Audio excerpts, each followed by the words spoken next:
ಕಶ್ಯ ರಾಮನಾಮತ್ರಯರ್ಭೂತ್ವ ತ್ರಯೋರೇಕ ಮೂರ್ತಿ ಗುರು ರಾಮಾರೂಢ ಯತೀಶ್ವರಂ ಶಿಷ್ಯ ಪ್ರಶಿಷ್ಯ ರೂಪೇಣ ಬೋಧಕಂ ಗುರುಮಾಶ್ರಯೇ ಅಹಂ ಗುರುಮಾಶ್ರಯೇ. ಪ್ರಾತಸ್ಮರಣೀಯ ಸದ್ಗುರುಗಳವರ ಶ್ರೀ ಚರಣಾರವಿಂದಗಳಿಗೆ ಭಕ್ತಿ ಪ್ರಣಾಮಗಳನ್ನು ಸಮರ್ಪಣೆ ಮಾಡಿ, ಅದ್ವೈತ ಸಾರ್ವಭೌಮ ಜಗದ್ಗುರು ಸಿದ್ಧಾರೂಢ ರಾಮಾರೂಢರ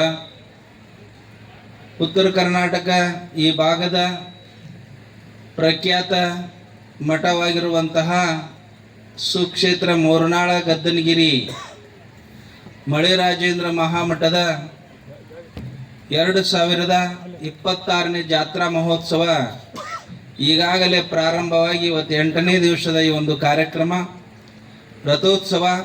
ಈ ಒಂದು ವಿಶೇಷ ಕಾರ್ಯಕ್ರಮ ಪರಮ ಪೂಜ್ಯರು ಹದುಳ ಹೃದಯದ ಸಾಕಾರ ಮೂರ್ತಿಗಳು, ನಾದ ಬ್ರಹ್ಮರು, ಸಂಗೀತದ ಒಂದು ಆರಾಧಕರು ಆಗಿರುವಂತಹ ಪರಮ ಪೂಜ್ಯ ಈ ಮಳೆರಾಜೇಂದ್ರ ಮಹಾಮಠದ ಪೀಠಾಧ್ಯಕ್ಷರು ಆಗಿರುವಂತಹ ಜಗನ್ನಾಥಪ್ಪಂಗಳವರ ಶ್ರೀ ಚರಣಾರವಿಂದಗಳಿಗೆ ಭಕ್ತಿ ನಮನಗಳನ್ನು ಸಮರ್ಪಣೆ ಮಾಡಿ, ಬಹಳ ಸುಂದರವಾಗಿ ಇಲ್ಲಿಯವರೆಗೆ ತಮ್ಮ ಒಂದು ಉಪದೇಶಾಮೃತವನ್ನು ಸಭೆಗೆ ದಯಪಾಲಿಸಿ ನಿರ್ಗಮಿಸಿರುವ ಪರಮ ಪೂಜ್ಯನೀಯರು ಆಗಿರುವಂಥ ನರಸಮ್ಮ ತಾಯಿಜಿಯವರ ಶ್ರೀಚರಣಕ್ಕೂ ಭಕ್ತಿ ನಮನಗಳನ್ನು ಸಮರ್ಪಣೆ ಮಾಡಿ, ಅದರಂತೆ ಮೊರೊಬ್ಬ ಮಠದಿಂದ ಆಗಮಿಸಿರುವ ಮೈತ್ರಾದೇವಿಯವರಿಗೂ ಗಾಯತ್ರಿ ದೇವಿಯವರಿಗೂ ಭಕ್ತಿ ವಂದನೆಗಳನ್ನು ಸಮರ್ಪಣೆ ಮಾಡಿ, ಅದರಂತೆ ಮೊದಲಿಗೆ ಬಹಳ ಸುಂದರವಾಗಿರುವಂಥ ತಮ್ಮ ಒಂದು ತತ್ವೋಪದೇಶವನ್ನು ಸಭೆಗೆ ದಯಪಾಲಿಸಿರುವ ದೂರದ ಸಿಂಧೂರಿನಿಂದ ಆಗಮಿಸಿರುವಂಥ ನಮ್ಮ ಮಾದೇವನ ಶಾಸ್ತ್ರೀಜಿ ಅವರಿಗೂ ಶ್ರೀಚರಣಕ್ಕೂ ಭಕ್ತಿ ನಮನಗಳನ್ನು ಸಮರ್ಪಣೆ ಮಾಡಿ, ನಮ್ಮವರೇ ಪರಮ ಪೂಜ್ಯರು ಸಮೀಪದ ಸುಕ್ಷೇತ್ರ ಬೀಳಿಗೆಯ ಒಂದು ಕ್ರಾಶಿನಲ್ಲಿ ಅತ್ಯದ್ಭುತವಾಗಿರುವ ಜನರಿಗೆ ತಮ್ಮ ಉಳಿದ ಆಯುಷ್ಯನ ಜ್ಞಾನದಲ್ಲಿ ಕಳೆಯುವ ಒಂದು ಚಿಂತನೆಯನ್ನು ಮಾಡಿ, ಜ್ಞಾನ ಸಿದ್ಧಾಶ್ರಮ ಅನ್ನುವಂಥ ಆಶ್ರಮವನ್ನು ನವನಿರ್ಮಾಣ ಮಾಡಿ ಈ ಕಾರ್ಯಕ್ರಮಕ್ಕೆ ಆಗಮಿಸಿರುವ ಜ್ಞಾನಾನಂದರಿಗೂ ಅವರ ಧರ್ಮಪತ್ನಿಯವರಾಗಿರ್ತಕ್ಕಂಥ ಸರಸ್ವತಿ ಮಾತಾಜಿ ಅವರಿಗೂ ನಮ್ಮ ಬಹಳ ಸುಂದರವಾಗಿ ತಮ್ಮ ಉಪದೇಶವನ್ನು ನಿಮಗೆಲ್ಲರಿಗೂ ನೀಡಿರುವ ಬೆಳ್ಳೇರಿಂದ ಆಗಮಿಸಿರುವ ನಮ್ಮ ಚಿಕ್ಕೂರು ಮಠ ಅವರಿಗೂ ಕೂಡ ವಂದನೆಗಳನ್ನು ಸಮರ್ಪಣೆ ಮಾಡಿ, ನಮ್ಮ ತುಳಸಿಗೇರಿಯಿಂದ ಆಗಮಿಸಿರುವ ಮಹಾರಾಜರಿಗೂ ಭಕ್ತಿ ನಮನಗಳನ್ನು ಸಮರ್ಪಣೆ ಮಾಡಿ, ಇನ್ನೊಬ್ಬ ನಮ್ಮ ಸಂಗೀತ ಕಲಾವಿದರಿಗೂ ನಮ್ಮ ಹಾರ್ಮೋನಿಯಂ ವಾದಕರಾಗಿರ್ತಕ್ಕಂಥ ಬಡಿಗೇರವರಿಗೂ ವಂದನೆಗಳನ್ನು ಸಮರ್ಪಣೆ ಮಾಡಿ, ಅವರಿವರೆನ್ನದೇ ತಮ್ಮ ಒಂದು ಈ ಮಠಕ್ಕೆ ಸೇವೆಯನ್ನು ಸಲ್ಲಿಸಿರ್ತಕ್ಕಂಥವರು ಯಾವ ಸನ್ಮಾನವನ್ನು ಸ್ವೀಕರಿಸಿ ನಿರ್ಗಮಿಸಿರುವ ಈ ಒಂದು ಪುಣ್ಯಮಯ ಕಾರ್ಯಕ್ರಮದಲ್ಲಿ ಪುಣ್ಯ ಅನ್ನುವುದನ್ನು ಹೆಚ್ಚು ಮಾಡಿಕೊಳ್ಳಲು ಆಗಮಿಸಿರ್ತಕ್ಕಂಥ ಶಿವಶರಣ ಶರಣರೇ, ನಿಮ್ಮೆಲ್ಲರಿಗೂ ವಂದನೆಗಳನ್ನು ಸಮರ್ಪಣೆ ಮಾಡಿ, ಅದರ ಜೊತೆಗೆ ನಮ್ಮ ಉಭಯ ಕಲಾವಿದರು ಯಾವ ರೈತರು ನಿಮ್ಮದು ಕೂಗುವಾಡದಿಂದ ಅಮ್ಮವರು ಕರೆಸಿದ್ರು. ಅವರು ಬಹಳ ಸುಂದರವಾಗಿರುವಂಥ ಇಬ್ರಾಹಿಂ ಸುತಾರ್ ಅವರು ಒಂದು ತರಂಗಿಣಿ ಕಾರ್ಯಕ್ರಮದಿಂದ ಈ ಒಂದು ರಾಜ್ಯದಲ್ಲಿ ವಿಖ್ಯಾತಿಯನ್ನು ಹೊಂದಿದ್ರು. ಅವರು ಗುರು ಶಿಷ್ಯರ ಸಂವಾದ ಅದನ್ನು ನಡೆಸಿಕೊಂಡು ಬರ್ತಾ ಇದ್ದಾರೆ. ಅವರಿಗೂ ಕೂಡ ವಂದನೆಗಳನ್ನು ಸಮರ್ಪಣೆ ಮಾಡಿ ಈ ಕಾರ್ಯಕ್ರಮದಲ್ಲಿ ಭಾಗಿಗಳಾಗೋಣ. ಊಟದ ಸಮಯ ಬಂದದ, ಊಟದ ಹೊತ್ತು ಆಗ್ಯದ. ಅದು ಇದು ಬರಗೊಡದ ಬಿಡ್ತೀವಿ ನಾವು. ಹಚ್ಚಿಗಡೆ ಒಂದು ಐತೆ ಅಲ್ಲಿ ಮೌನೇಶ್ವರ ಅಜ್ಜಾರದ ಅಲ್ಲಿ ಒಂದು ಹೋಗ್ಬೇಕು. ಬಹಳ ವಿಶೇಷವಾಗಿರುವಂಥ ವಿಚಾರಗಳನ್ನು ಹೇಳ್ಕೊಂಡು ಬಂದಿದ್ದಾರೆ. ತಪಃ ಪರಂ ಕೃತಾಯುಗೆ ತ್ರೇತಾಯಾಮ್ ಜ್ಞಾನ ಮುಚ್ಚತೆ ದ್ವಾಪರೆ ಯಜ್ಞಮೇವಾಹು ದಾನಂ ಏಕಂ ಕಲೌಯುಗೆ. ನೀವೆಲ್ಲರೂ ಕೇಳ್ಕೊತ ಬಂದಿದ್ದೀರಿ. ಮೊದಲ ಕೃತಾಯುಗದಲ್ಲಿ ಯಾವುದು ಬಹಳ ಅತ್ಯಮೂಲ್ಯ ಇತ್ತು ಅಂದರೆ ತಪಸ್ಸನ್ನು ಮಾಡ್ತಾ ಇದ್ರು. ತಪಸ್ಸು ಮಾಡ್ಬೇಕಂದ್ರೆ ಆಯುಷ್ಯ ಭಾಳ ಬೇಕ್ರಿ. ಕೃತಾಯುಗದಲ್ಲಿ ತಪಸ್ಸನ್ನು ಮಾಡ್ತಾ ಇದ್ರು. ತ್ರೇತಾಯುಗದಲ್ಲಿ ಜ್ಞಾನಕ್ಕೆ ಆದ್ಯತೆಯನ್ನು ಕೊಡ್ತಾ ಇದ್ರು. ಆಮೇಲೆ ದ್ವಾಪಾರದಲ್ಲಿ ಯಜ್ಞಗಳನ್ನು ಮಾಡ್ತಾ ಇದ್ರು. ಕಲಿಯುಗದಲ್ಲಿ ಯಾವುದು ಶ್ರೇಷ್ಠ ಅಂದ್ರೆ ದಾನ ಅಂತ ಹೇಳ್ಕೊಂಡು ಬರ್ತಾ ಇದ್ದಾರೆ. ನೋಡ್ರಿ ಅಮ್ಮ ಅವರೊಂದು ಸಂಕ್ಷಿಪ್ತ ಹೇಳೋದ್ರೆ ನಿಮ್ಗೆ 1,00,000 ಆಯುಷ್ಯ ಇತ್ತಂತ. ತಪಸ್ಸು ಮಾಡ್ಬೇಕಂದ್ರೆ ಸುಮ್ಮನೆ ಅನ್ರಿ, 60,000 ವರ್ಷ ತಪಸ್ಸು ಮಾಡಿದ್ರು ವಿಶ್ವಾಮಿತ್ರರು, ಪರಾಶರರು. ಇದನ್ನು ಬರೆದವರು ಕೂಡ ಅವರು ತಪಸ್ಸು ಮಾಡ್ಯಾರ. ವಿಶ್ವಾಮಿತ್ರ ಪರಾಶರ ಪ್ರಭೃತಯೋ ವಾತಾಂಬು ಪರ್ನಾಶಿನಃ. ಗಾಳಿ ಮತ್ತು ಎಲೆಗಳನ್ನು ತಿಂದು 60,000 ವರ್ಷಗಳನ್ನು ತಪಸ್ಸು ಮಾಡಿದವರು ಕೂಡ ಕಾರಣಾಂತರದಲ್ಲಿ ಒಂದಿಷ್ಟು ವಿಷಯಕ್ಕೆ ಬಲಿಯಾದರು ಅಂತ ಬರ್ತದೆ. ಆದ್ರೆ ಮತ್ತೆ ಪುಟಿದು ಹೇಳ್ತಾ ಇದ್ದಾರೆ ಮಹಾತ್ಮರು, ಅದರಲ್ಲಿ ಸಿಕ್ಕೊಳ್ಳಂಗಿಲ್ಲ. ಒಂದನೇದು. ಎರಡನೇದು, ಅವಾಗ 1,00,000 ಆಯುಷ್ಯ. ಯಾವಾಗ್ರಿ 1,00,000 ಆಯುಷ್ಯ, 14 ಮೊಳದ ಶರೀರ. ಇದ್ರ ಡಬಲ್ ರೀ. ಇವು ಭಾಳ ಆದ್ರೆ ಒಂದು 10-12 ಫೂಟ್ ಇರ್ಬೇಕು ಇವು. 14 ಮೊಳ ಶರೀರ ಅಂದ್ರೆ ನೋಡ್ರಲ್ಲ, ದೀಡ್ ಮೊಳ, 1 ಮೊಳಕ್ಕೆ 1.5 ಫೂಟ. 14 1 7 ರೀ, 21 ಫೂಟ್ ಶರೀರ ನೋಡು. ಅವಾಗ ಯಾವಾಗ್ರಿದು ಕೃತಾಯುಗದಲ್ಲಿ ತಪಸ್ಸನ್ನ ಮಾಡ್ತಾ ಇದ್ರು. ಎರಡನೇದು ತ್ರೇತಾಯಾಮ್, ಅಲ್ಲಿ ಆಯುಷ್ನು ಕಡಿಮೆ ಹಾಕೊಂತ ಬಂತು. 1,00,000ದಾಗ 1 ಪೂಜೆ ತೆಗೀರಿ. 1,00,000ಕ್ಕೆ 1 ಪೂಜೆ ತೆಗೆದ್ರಿ 10,000 ವರ್ಷ. ಯಾವಾಗ ಅಂತ ಕೇಳಿದ್ರೆ ತ್ರೇತಾಯುಗದಲ್ಲಿ 10,000 ವರ್ಷ ಒಂದು ಪೂಜೆ ಕಡಿಮೆ ಆಗ. 14 ಮೊಳದಾಗ ಮತ್ತೊಂದು 3 ಮೊಳ ತೆಗೀರಿ. ಎಷ್ಟು ಬಂತ್ರಿ? 9 ಮೊಳದ ಶರೀರ, 10,000 ವರ್ಷ ಆಯುಷ್ಯವಾಗ. ಅವಾಗ ಜ್ಞಾನಕ್ಕೆ ಬಹಳ ಆದ್ಯತೆಯನ್ನ ಕೊಡ್ತಾ ಇದ್ರು. ಆಮೇಲೆ ಮೂರನೇದು ದ್ವಾಪರೇ ಯಜ್ಞಮೇವಾಹು. ದ್ವಾಪಾರದೊಳಗೆ ಬರೀ ಯಜ್ಞಗಳನ್ನು ಮಾಡ್ತಾ ಇದ್ರು. ಯಜ್ಞಕ್ಕೆ ಬಹಳ ಬೆಲೆ ಕೊಡ್ತಾ ಇದ್ರು ದ್ವಾಪಾರ ಯುಗದಲ್ಲಿ. ಆಮೇಲೆ ದ್ವಾಪಾರ ಯುಗಕ್ಕೆ 3ನೇ ಯುಗಕ್ಕೆ ಬಂದಾಗ ಮತ್ತೊಂದು ಪೂಜೆ ತೆಗೀರಿ. 10,000ದಾಗ 10,000ದಾಗ ಮತ್ತೊಂದು ಪೂಜೆ ತೆಗೆದ್ರಿ 1,000 ವರ್ಷ. ಒಂದನೇದ್ದು 14 ಮೊಳ, ಎರಡನೇದ್ದು 3 ತೆಗೀರಿ 14ರಾಗ 9, 9ರಾಗ ಮತ್ತೆ 3 ತೆಗೆದ್ರಿ 7 ಉಳಿತೈತೆ. ಅದು 7 ಮೊಳ. ಯಾವಾಗ ಅಂದ್ರೆ 3ನೇ ಯುಗದಲ್ಲಿ 1,000 ವರ್ಷ. ಈ ಕಲಿಯುಗದಾಗ 1,000ಕ್ಕೆ ಮತ್ತೊಂದು ಪೂಜೆ ತೆಗೀರಿ. ಎಷ್ಟು ಉಳಿತ್ರಿ? 100 ಉಳಿತು. ಅದು 7ರಾಗ ಮತ್ತೆ ಅರ್ಧ ತೆಗೀರಿ, 3.5 ಮೊಳ. ಈಗ ಎಲ್ಲಿಗೆ ಬಂದತಿ? 3.5 ಮೊಳ ಶರೀರದ, ಕೇವಲ 100 ವರ್ಷ ಆಯುಷ್ಯದ. ತಪಸ್ ಮಾಡೋಕ್ಕಾಗಂಗಿಲ್ಲ. ಜ್ಞಾನ ಬಹಳ ಕಠಿಣ ಆಗಿ ಹೋಗ್ಯದ. ಅದಕ್ಕೆ ಕಲಿಯುಗದಾಗ ನಿಮ್ಮೆಲ್ಲರೂ ಬದುಕಬೇಕಾಗಿತ್ತಂದ್ರೆ ಸರಳ ಮಾರ್ಗ ಕಲಿಯುಗ ದಾನವ್ ಶ್ರೇಷ್ಠ. ನೀವು ಅವಷ್ಟೆಲ್ಲ ಮಾಡಿದಂತಹ ಪುಣ್ಯ, ಅಷ್ಟೆಲ್ಲ ಮಾಡಿದಂತಹ ಧರ್ಮ ಕಾರ್ಯ ಕಲಿಯುಗದಲ್ಲಿ ದಾನವೊಂದನ್ನು ಮಾಡ್ರಿ ಸಾಕು ಅಂತ ಹೇಳಿಕೊಂಡು ಬರ್ತಾ ಇದ್ದಾರೆ. ದಾನ ಒಂದು ಮಾಡಿದ್ರೆ ಅಷ್ಟೆಲ್ಲ ಮಾಡಿದಂತೆ ಅಂತ ಒಂದು ಘಟನೆ ಹೇಳ ತಗೊಂಡು ಬರ್ತಾ ಇದ್ದೆ. ನಿಮಗೊಂದು ಸಣ್ಣ ದೃಷ್ಟಾಂತ ಹೇಳಿದ್ರೆ ಗೊತ್ತಾಗ್ತದ ಯಾಕೆ ಶ್ರೇಷ್ಠ ಅಂತೇಳಿ. ಕಲಿಯುಗದಲ್ಲಿ ಆಗಿ ಹೋದ್ರು. ಗುರುನಾನಕರು 9 ವರ್ಷದ ಬಾಲಕ. 9 ವರ್ಷದ ಬಾಲಕ ಗುರುನಾನಕರ ತಂದೆ ಗ್ರಾಮ ಲೆಕ್ಕಾಧಿಕಾರಿ, ಗ್ರಾಮ ಲೆಕ್ಕಿಗ.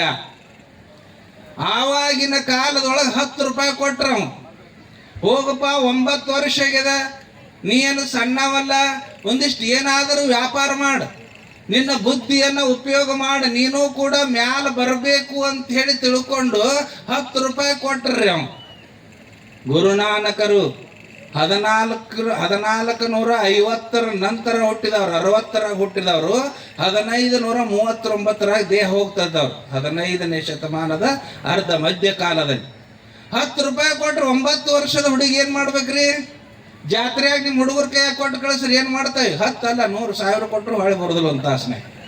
10 ರೂಪಾಯಿ ಕೊಟ್ರ ಹುಡುಗ ವ್ಯಾಪಾರ ಮಾಡ್ಕೊ ಅಂದನ. ವ್ಯಾಪಾರ ಜಗತ್ತಿನ ವ್ಯಾಪಾರ ಆಗಬಾರ್ದದು. ಅದು ವ್ಯಾಪಾರ ಅಪಹಾರ ಆಗಬೇಕು, ಪರಮಾತ್ಮನಿಗೆ ಪ್ರಿಯ ಆಗಬೇಕು, ಅಂತ ವ್ಯಾಪಾರ ಮಾಡ್ಕೋಬೇಕು ಅಂತ ಬಂದ. 10 ರೂಪಾಯಿ ದುಡ್ಡು ತಗೊಂಡು ಬಂದ. ಒಬ್ಬ ಭಿಕ್ಷುಕ ಮೈಯೊಳಗೆ ಬಟ್ಟಿಲ್ಲ, ಮೈಯೊಳಗೆ ಬಟ್ಟೆ ಇಲ್ಲದೆ, ಒಂದು ತುತ್ತು ಅನ್ನ ಇಲ್ಲದೆ, ಹೊಟ್ಟೆ ನೆಲಕ್ಕೆ ಹಚ್ಕೊಂಡು ಭಿಕ್ಷಾ ಭಿಕ್ಷಾ ಅಂತ ನಾಕತ್ತಿದ್ದ. ಅದ್ರೊಳಗೆ 1 ರೂಪಾಯಿದು ಊಟ ತಂದು ಕೊಟ್ಟವ. ಇಂತಹ ಭಿಕ್ಷುಕರಿಗೆ 10 ಮಂದಿ ಭಿಕ್ಷುಕರಿಗೆ 10 ತಾಟ್ ಊಟ ಕೊಟ್ಟ. ರೂಪಾಯಿಗೊಂದು ಊಟವ ಕೊಟ್ಟ. ಬಂದ ಮನೆಗೆ ಬಂದ ತಂದಿ ಕೇಳ್ತಾನ, ಏನು ವ್ಯಾಪಾರ ಮಾಡಿದೆ, ನೀ ಏನು ಮಾಡಿದೀವ? ಮಾಡಿನ್ಯಪ್ಪ. ಎಲ್ಲದ 10 ಎಲ್ಲದ ರೊಕ್ಕ ಎಲ್ಲದ, ಏನು ವ್ಯಾಪಾರ ಮಾಡಿದಿ ಅಂತಂದಾಗ ಅವ್ರು ಹೇಳ್ತಾ ಇದ್ದಾರ, ಈ ಲೋಕದ ವ್ಯಾಪಾರ ಮಾಡಲಿಲ್ಲ, ಈ ಲೋಕದ ವ್ಯಾಪಾರವನ್ನು ನಾ ಮಾಡಲಿಲ್ಲ. ಈ ಲೋಕದಿಂದ ಮುಂದೆ ಹೋಗುವಾಗ ಈ ದೇಹ ನೆಲಕ್ಕೆ ಬಿದ್ದ ನಾ ಮ್ಯಾಲ ಹೋಗುವಂತ ವ್ಯಾಪಾರ ಮಾಡೀನಿ. ಏನು ಅಂತ ಕೇಳಿದ್ರೆ, ಹಸಿದವರಿಗೆ 10 ಮಂದಿಗೆ ಅನ್ನ ನೀಡಿ ಬನ್ನಿಯಪ್ಪ, ಆ ವ್ಯಾಪಾರ ಮಾಡಕ್ಕಾಗಲಿಲ್ಲ. ಆ ವ್ಯಾಪಾರ ದೇಹಪಾತ ನಂತರ ಅಪಾರ ಆಗುವಂತ ವ್ಯಾಪಾರ ಮಾಡೀನಿ ಅಂತಂದಾಗ ತಂದೆ ಅವನ ತಲೆ ಮೇಲೆ ಕೈ ಇಟ್ಟು ಆಶೀರ್ವಾದ ಮಾಡ್ತಾನ. ಮುಂದೊಂದು ದಿನ ನೀ ಮಹಾಜ್ಞಾನಿ ಯಾಕೆ ಅಂತ ತಂದೆ ಆಶೀರ್ವಾದ ಮಾಡ್ತಾ ಇದ್ದಾನೆ. ಮುಂದೆ ಏನಾಯ್ತು ಅಂತ ಕೇಳಿದ್ರೆ ಸಿಖ್ಖರ ಗುರು, ಸಿಖ್ ಮತವನ್ನ ಸ್ಥಾಪನೆ ಮಾಡಿದಂತ ಸಿಖ್ಖರ ಗುರು ಆಗಿ ಹೋಗ್ತಾ ಇದ್ದಾರೆ ಗುರು ನಾನಕರು. 9 ವರ್ಷದ ಮಗು. ಹಂಗ ಒಂದು ನಮ್ಮ ಸಮಾಜವನ್ನ ಉದ್ಧಾರ ಮಾಡ್ಲಿ, ಆಮೇಲೆ ಒಂದು ಕುಲವನ್ನರ ಉದ್ಧಾರ ಮಾಡ್ಲಿ, ಭಕ್ತರನ್ನರ ಉದ್ಧಾರ ಮಾಡಲಿ.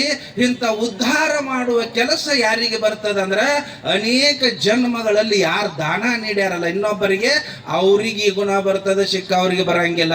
ಭಿಕ್ಷುಕರು 3 ತರ ಅದಾರ. ಯಾರಿಗೆ ದಾನ ಕೊಡ್ಬೇಕ್ರಿ? ಯಾರಿಗೆ ದಾನ ಕೊಡ್ಬೇಕ್ರಿ? ಹೋಗಿ ಇಲ್ಲಿ ಮಠದಾಗ ಬಂದು ಕೇಳಿದ್ ನೀವ ನಮಗ್ ದಾನ ಕೊಡ್ರಿ ಅಂದ್ರೆ ಹೆಂಗಾಗತ್ತೆ? ಹೌದಲ್ರಿ?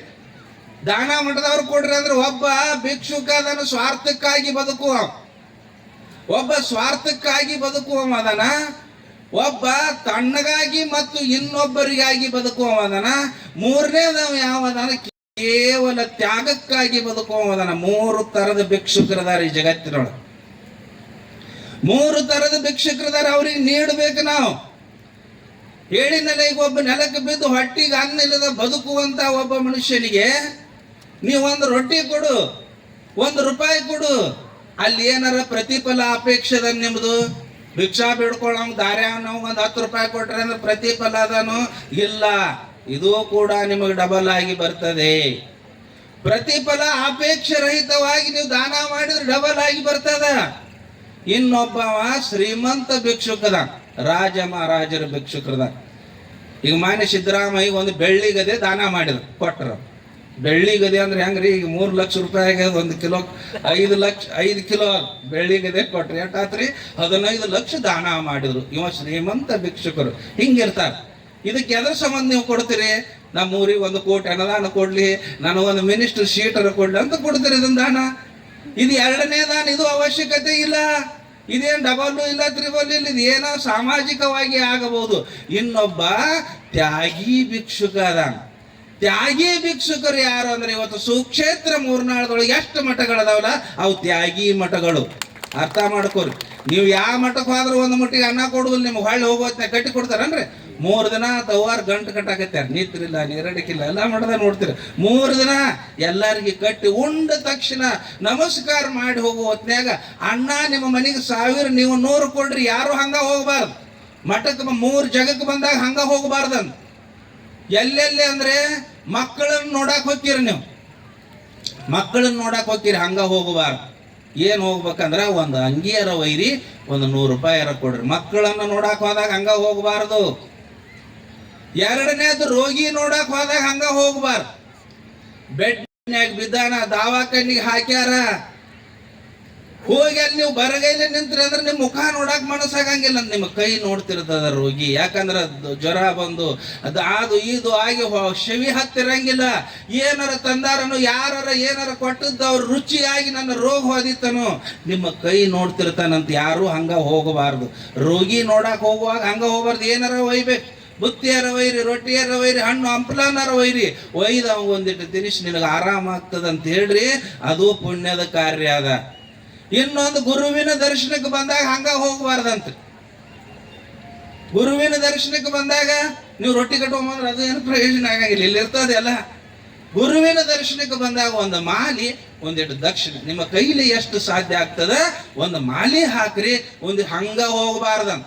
ಯಾರು ಬಂದವ್ರು ಮಠಮಾನ್ಯಗಳಿಗೆ ಬಂದಾಗ ಹಂಗ ಹೋದ್ರಿ ಅಂದ್ರೆ ಜಗತ್ತಿನೊಳಗ ಸಾಕ್ಷಾತ್ ಹರನೇ ನರರೂಪವನ್ನ ಧಾರಣ ಮಾಡಿ ಬಂದಿರತಕ್ಕಂತ ಗುರು ಅದನ್ನ ಯಾವ ದೇವ್ರ ಮುಂದೆ ನಿಂತು ನಮಸ್ಕಾರ ಮಾಡಿದ್ರು ಏನು ಕೊಡಂಗಿಲ್ಲ. ಯಾಕಂದ್ರೆ ಅವು ನೀವು ಕೊಟ್ಟದ್ದು ನೋಡಂಗಿಲ್ಲ, ತಗೊಳ್ಳೋದು ನೋಡಂಗಿಲ್ಲ. ಹಿಂಗ ಆಗಬಾರದಂತ ಹರನೇ ನರರೂಪವನ್ನ ಧಾರಣ ಮಾಡಿ ಗುರುವಾಗಿ ಬಂದಿರ್ತಾನ. ಗುರುವಿನ ಮಠಕ್ಕೆ ಬಂದಾಗ ನೀವು ಹಂಗ ಹೋಗಬಾರದು. ನಮ್ಮದು ಏನಾದರೂ ನಮ್ಮ ಒಂದು ತನು ಮನ ಧನದಿಂದ ಸೇವಾ ಮಾಡಿ ಸಂಪತ್ತನ್ನು ಅವ್ರಿಗೆ ನೀಡಿದ್ರೆ ಏನಾಗ್ತದಂದ್ರೆ ಭಿಕ್ಷುಕ ಕೊಟ್ರೆ ಡಬಲ್ ಆಗ್ತದ.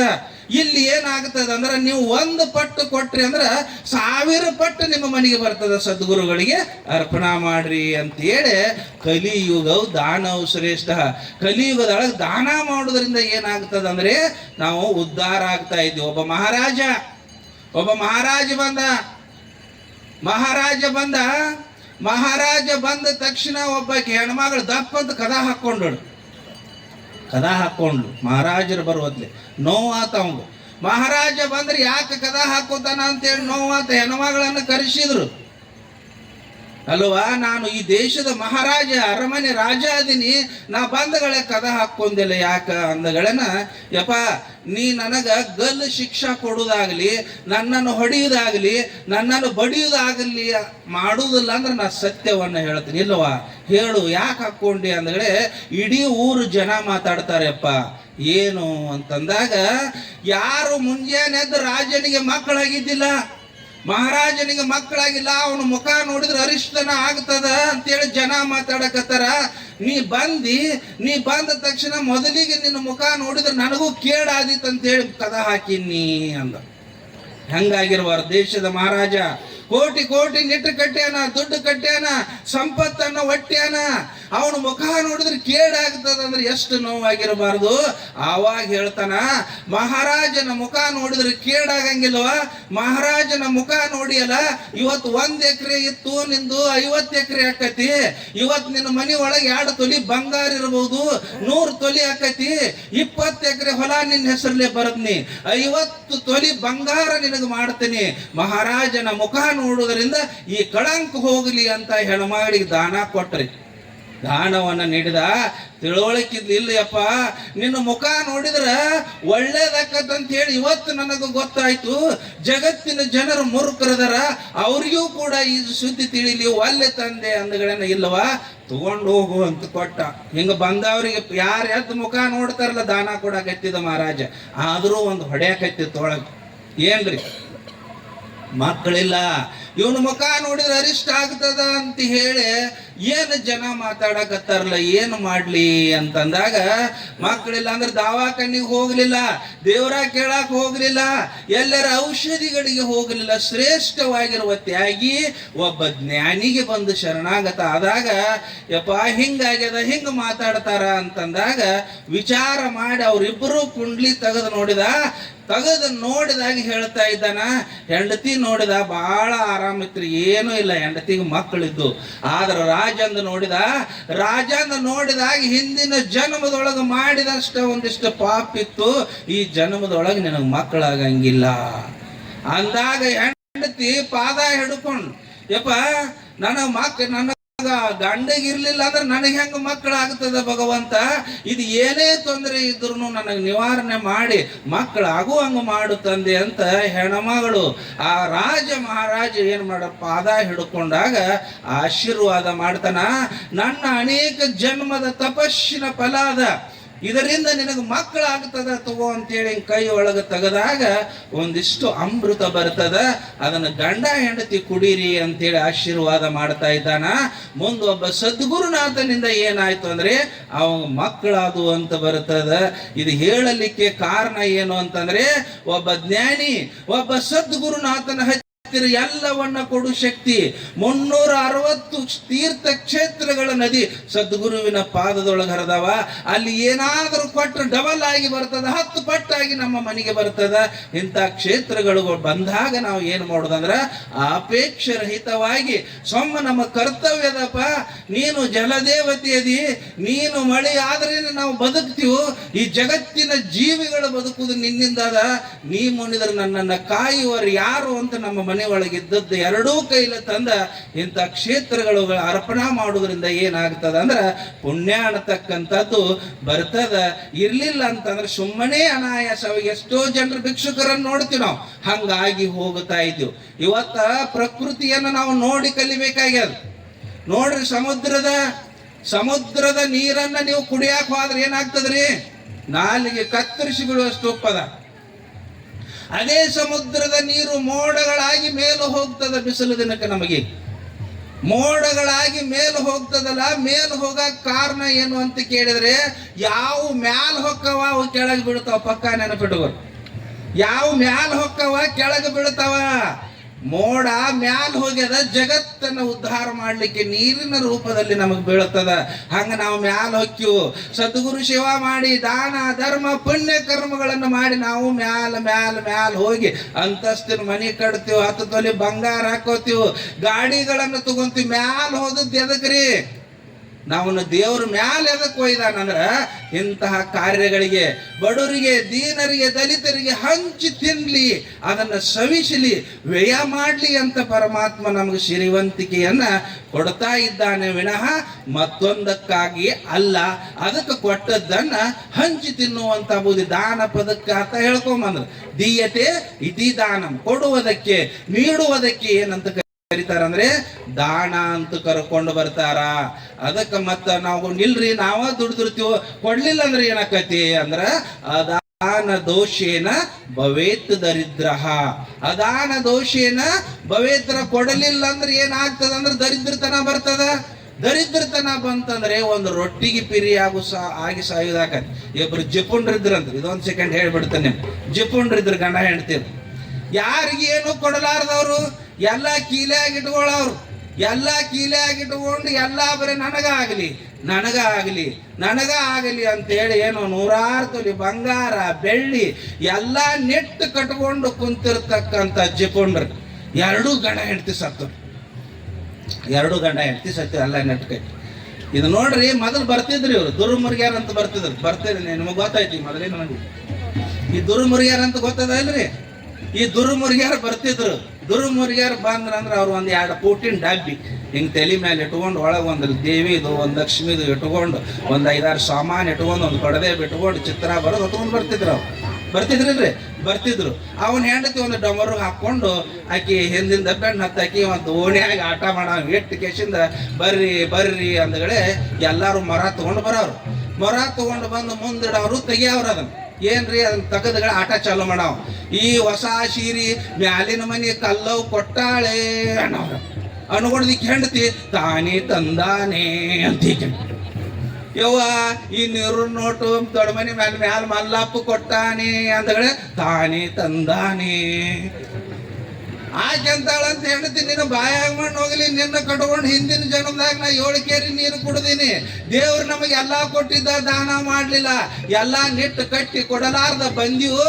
ಈ ಜನ್ಮದಾಗ ನಿನ್ನ ಋಣ ಸಾಕಿ ಎಂದೆಂದು ನೀ ಬೇಡ. ನಾ ಸುಳ್ಳು ಹೇಳಂಗಿಲ್ಲ, ಇನ್ನು ಮ್ಯಾಲ ಸತ್ಯ ಹೇಳ್ತೀನಿ. ತಾನೇ ತಂದಾನೆ ಎಲ್ರಿ? ತಾನ ತಂದಾನ, ಸುಳ್ಳು ಹೇಳಂಗಿಲ್ಲ. ಆ ಹಿಂದಿನ ಜನ್ಮದ್ದು ಆ ಏನ್ ತಿಜೋರಿ ಇತ್ತಲ್ಲ, ಆ ತಿಜೋರಿನ ಈ ಜನ್ಮದಾಗ ದುರ್ಗೌಂಡ ಬ್ಯಾಗ್ ನಮ್ಮ ತಲೆ ಮೇಲೆ ಬಂದದ. ಲಡಲ್ ಒಂದು ತುತ್ತು ರೊಟ್ಟಿಗಾಗಿ ಹೊಡ್ಕೋತ ಅಡ್ಡಾಡ್ತಾನ ಅಂತಂದ್ರೆ ನಮ್ಮ ಜೀವನ ಏನಾಗಬಾರ್ದ್ರಿ, ಅಧೋಗತಿಗೆ ಹೋಗ್ತಾ ಇದೆ. ಅಂತಹ ಶ್ರೇಷ್ಠವಾಗಿರುವಂತಹ ಸದ್ಗುರುನಾಥನ ಕೃಪಾ ನಮ್ಮ ಮ್ಯಾಲ ಆಗಬೇಕಾಗಿತ್ತಂದ್ರೆ ದಾನವನ್ನ ನೀಡ್ರಿ. ಆ ದಾನದ ಫಲದಿಂದ ಭೂನಾಥನಾಗುವನು. ಬಾಣು ಮಂಡಲವನ್ನೊಡೆದು ಅಮಳ ಸ್ವರ್ಗಕ್ಕೆ ತಾನು ಅಧಿಪತಿ. ದಾನ ಮಾಡುವುದರಿಂದ ಬಾಣು ಮಂಡಲ ಅಂದ್ರೆ ಸೂರ್ಯ ಲೋಕಕ್ಕೆ ಅವನು ಅಧಿಪತಿಯಾಗುವನು. ಬಾಣು ಮಂಡಲವನ್ನ ಭೇದಿಸಿ ಸೂರ್ಯ ಲೋಕಕ್ಕೆ ಅವ ಏನಾಗ್ತಾನಂದ್ರೆ ಅಧಿಪತಿ ಆಗ್ತಾ ಇದ್ದಾನ ಅನ್ನುವಂತಹ ಮಾತುಗಳು ಬರ್ತಾ ಇದ್ದಾವೆ. ಅದಕ್ಕೆ ನಮಗೆ ದೇವರು ಏನಾದರೂ ಅನುಗ್ರಹ ಮಾಡಿದ್ರೆ ಅದನ್ನು ಹಂಚಿ ತಿನ್ನುವಂಥ ಬುದ್ಧಿಯನ್ನ ನಮಗೂ ಕೊಡ್ಲಿ ಅನ್ನುವಂಥ ಮಾತನ್ನ ಹೇಳ್ತಾ ಇದ್ದೀನಿ. ಅದಕ್ಕೆ ಈ ಶ್ರೇಷ್ಠವಾಗಿರುವಂಥ ಕಾರ್ಯಕ್ರಮ 8-9 ದಿನಗಳ ಪರ್ಯಂತರ ನಡ್ಕೊಂಡು ಬಂದದ. ಈ ಆರತಿ ಮಂದಿ ಅನ್ನಕತ್ತಿರ್ಬೇಕು, ಏನೋ ಯವ್ವ ಎಲ್ಲಿ ಹೋದ್ರೆ ಇವು ನಮಗೆ ಗಂಟ ಬಿದ್ದಾನಲ್ಲ. ಈ 8 ದಿನ ಅವ್ರ ಮುಂದಾಗೈತಿ ಪ್ರವಚನ. ಇದು 9ನೇ ದಿನ ಕೊನೆ ಕಾರ್ಯಕ್ರಮ ಆಗ್ಯದ. ಅದಕ್ಕೆ ಸುಕ್ಷೇತ್ರ ಮೂರ್ನಾಳದೊಳಗೆ ಎಲ್ಲರ ಜಗತ್ತಿನೊಳಗೆ ಇಂತಹ ತಾಯಂದ್ರು ಶರಣರು ನೋಡ್ರಿ 9 ದಿನಗಳ ಪರ್ಯಂತರ ಉಪವಾಸ. ಅವ್ರು ನಿನ್ನೆ ರಾತ್ರಿ ಉಂಡಿರ್ತಾರ, ಅವ್ರು ಇವತ್ತು ಮಾತ್ರ ರಾತ್ರಿನೇ ತೇರು ಎಳೆದ ಮೇಲೆ ಅಂತ ನಮ್ಮ ತಾಯಂದ್ರು ಸಹೋದರಿ ಅವರು ಇಷ್ಟು ಮೂರ್ನಾಳದೊಳಗೆ 800-900 ಆರತಿ ತಗೊಂಡು 2000 ಆರತಿಗಳು ಜಗತ್ತಿನೊಳಗ ಎಲ್ಲರ ನಡೀತಿದ್ರ. ಅದು ಮೂರ್ನಾಳ ಮಠದೊಳಗ ನಾವು ತಾಯಂದಿರನ್ನು ನೋಡಿ ಕಲಿಬೇಕು ಅನ್ನುವಂಥ ಮಾತು ಬರ್ತದ. ಅದಕ್ಕೆ ದೇವರು ಶಿವ ಕೊಟ್ಟ ಕಾಲಕ್ಕೆ ಕರೆದು ದಾನವ ಮಾಡು, ಪರಿಣಾಮವಕ್ಕೂ ಪದವಕ್ಕೂ. ಇವೆಲ್ಲ ಹೆಣ್ಮಕ್ಳು 100-200 ಸೀರೆ ಒಟ್ಟಿರ್ತಾರೆ ತಿಜೋರ್ಯಾಗ. 200 ಸೀರೆ ಒಟ್ಟಿರ್ತಾರೆ ತಿಜೋರೊಳಗೆ. ಯವ್ವ ತಾಯಿ ಒಂದು ಸೀರೆ ಕೊಡು ದಾನ ಅಂದಗಳನ್ನ ಹೋಗ್ಬೇಕು. ಇವರು ಯಾರೋ ಒಂದಿಟ್ಟು ಬುದ್ಧಿದ್ದ ಅವ್ರ ಒಳಗೆ ಹೋಗಿ ಮಡಿಚ್ಕೊಂಡು ಆ ಸೀರೆ ತಂದು ಕೊಟ್ಟಗಳೇ ಆಕಿ ಕಣ್ಣಿಗೆ ಹಚ್ಕೊಂಡೇವ, ಪುಣ್ಯ ಬರಲಿ ನಿನ್ನ ಮಕ್ಕಳಿಗೆ ಬರಲಿ, ಪುಣ್ಯ ನಿನ್ನ ಗಂಡಗೆ ಬರಲಿ ಅಂತೇಳಿ ಹೋಗಿ ಅಲ್ಲಿ ಊರು ಹೊರಗೆ ದುರ್ಗೋನ್ ಗುಡಿಯಾಗ ಸೀರೆ ಉಟ್ಕೊಳಕ್ ಹೋದ್ರೆ ಅದು 4 ಮಳ ಹರಿದಿರ್ತೈತ್ರಿ. ಕಮಾನ್, ಬಿಜಾಪುರ ಕಮಾನ್. ಹರಕ್ಕೆ ಸೀರೆ ದಾನ ಮಾಡಬೇಡ್ರಿ, ಖಾಲಿ ರೊಟ್ಟಿ ಕೊಡ್ಬೇಡ್ರಿ, ಪಲ್ಯ ಹಚ್ಚಿ ಕೊಡ್ರಿ. ತಮ್ಮನ ಸೀರೆ ದಾನ ಮಾಡಿ, ಒಂದು ಸೀರೆ ದಾನ ಮಾಡಿದ್ರೆ ಮತ್ತೆ ನಿಮ್ಮ ಧಾರಾವಾಹಿನ ಸೀರೆ ಒಟ್ಟು ಯಾವ ಕೇಳ್ತಾರ ನಿಮ್ಮ ಮನೆಯವ್ರು ತಂದು ಕೊಡ್ತಾರ. ಇರ್ಲಿಲ್ಲ ಅಂದ್ರೆ ಅವ ಹರಕ್ ಸೀರಿ ಆಗ ಹೇಳಿನಲ್ಲಿ ನೋಡಲ್ ಹೊಡ್ಕೊಳ್ಳೋದು ಬರಬಾರ್ದು. ದಾನವನ್ನ ಮಾಡ್ರಿ, ದೇವ್ರು ಕೊಟ್ಟ ಕಾಲಕ್ಕೆ ದಾನ ಮಾಡ್ರಿ, ಪುಣ್ಯ ಕರ್ಮಗಳನ್ನು ಮಾಡ್ರಿ. ಈ ಕಾರ್ಯಕ್ರಮ ಪೂಜೆ ಅಪ್ಪಂಗಳವ್ ಅದಕ್ಕೆ ನಾವು ಹೇಳ್ಕೊತ ಬಂದೀವಿ ನೋಡು. 5-6 ವರ್ಷದ ಹಿಂದೆ ಬರೇ ಈ ನಮ್ಮ ಮಠದ ಜಾತ್ರೆ ಅಂದ್ರೆ ಬರೇ ಪ್ರಸಾದದ ಜಾತ್ರೆ ಆಗಿತ್ತು. ಅದನ್ನ 6-7 ವರ್ಷಗಳ ಹಿಂದೆ ಜಗನ್ನಾಥ ಅಪ್ಪಂಗಳು ಏನು ಮಾಡಿದ್ರು ಅಂದ್ರೆ ಬರೇ ಉಂಡು ಮನೆಗೆ ಹೋಗಬಾರದು, ನಾವು ಏನು ಮಾಡ್ಬೇಕಂದ್ರೆ ಊಟದ ಜೊತೆಗೆ ಭಕ್ತಿಯ ಜೊತೆಗೆ ಜ್ಞಾನ ದಾಸೋಹ, ಈ ಪುರಾಣ ಪ್ರವಚನ ನಡೀಲಿ ಅಂತ ಹೇಳಿದ್ರೆ ಬೀಜ ಹಾಕಿದವ್ರೆ ಜಗನ್ನಾಥ ಅಪ್ಪಗಳು ಫಸ್ಟ್ ಈ ಗ್ರಾಮ ಇಲ್ಲಲ್ಲ. ಅದಕ್ಕೆ ಅಂತ ಒಂದು ಕಾರ್ಯಕ್ರಮ ನಡೆಸಿಕೊಂಡು ಬಂದಿದ್ದಾರೆ. ಮತ್ತೆ ನಮ್ಮ ಈ ವರ್ಷನ ಪಾಳ್ಯದವ್ರು ನಮ್ಮ ಗುರುಲಿಂಗ ಅಪ್ಪಗಳು, ಮಹಾಪುರುಷ ಗುರುಲಿಂಗ ಅಪ್ಪಗಳು, ಅವರು 97ರೊಳಗೆ ತಾಯಂದ್ರೆ ಏನ್ ಮಾಡ್ತಾ ಅಂದ್ರೆ ಉಪವಾಸ ಇದ್ದ ಮನೆಗೆ ಹೋಗಿದ್ರಂತ ಬರೋ ಒಂದು ಚುರುಮಾರಿ ತಗೊಂಡು ಅದನ್ನ 97ನೇ ಇಸ್ವಿಯಿಂದ ಎಲ್ಲರಿಗೂ ಒಂದು ಮಹಾಪ್ರಸಾದ ಏನ್ ಮಾಡಿದ್ರು ಅಂದ್ರೆ ಆರತಿ ಹೆಣ್ಣು ಮಕ್ಕಳಿಗೆ ನಾಳಿಗೆ ಕಡುಬಿನ ಕಾಳಗೈತಂತ. ಕಡುಬಿನ ಕಾಳಗ ಅಂದ್ರೆ ನಾ ಕಡುಬು ಜಗಳಾಡ್ತಾವನ ಅಂತ ಮಾಡಿದ್ರು. ಎಲ್ಲಾ ತಾಯಿಯಂದ್ರು ಕಡುಬು ನಾಳಿಗೆ ಕರೆದ ಅವೆಲ್ಲ ಕತಿ ಭಾಳ ದೊಡ್ಡ ಅದ, ಈಗೇನು ಬೇಡ. ಆ ನಾಳಿನ ಕಾರ್ಯಕ್ರಮದಲ್ಲಿ ನಾವು ನೀವೆಲ್ಲರೂ ಭಾಗಿಯಾಗೋಣ. ಪೂಜ್ಯ ಅಪ್ಪಂಗಳವರಿಗೆ ಆಯುಷ್ಯ ಆರೋಗ್ಯಗಳನ್ನ ಭಗವಂತ ಅವರಿಗೆ ಕೊಡ್ಲಿ. ಅವರ ಜೊತೆಗೆ ನಾವು ನೀವೆಲ್ಲರೂ ಬಲಗೈಯಾಗಿ ಇರೋಣ. ಅವ್ರು ಯಾವಾಗ ಕರೀತಾರ ಆವಾಗ ಅವರಿಗೆ ಕೈ ಜೋಡಿಸೋಣ ಅಂತ ಹೇಳುತ್ತಾ 7-8 ವರ್ಷಗಳ ಪರ್ಯಂತರ ಪ್ರತಿ ಸಲನೂ ನಮ್ಮನ್ನ ಕರೆದ ಈ ಕಾರ್ಯಕ್ರಮಕ್ಕೆ ಒಂದು ಗೌರವವನ್ನು ಕೊಡ್ತಾ ಇದ್ದಾರೆ. ಪೂಜ್ಯ ಅಪ್ಪಂಗಳಿಗೆ ನಾನು ಅವರಿಗೆ ಶಿರಸಾಷ್ಟಾಂಗ ಪ್ರಣಾಮಗಳನ್ನು ಸಮರ್ಪಣೆ ಮಾಡಿ 1-2 ಮಾತುಗಳಿಗೆ ವಿರಾಮ ಮಾಡ್ತಾ ಇದ್ದೀನಿ. ಓಂ ತತ್ಸತ್ ಪರಬ್ರಹ್ಮನೇ ನಮಃ.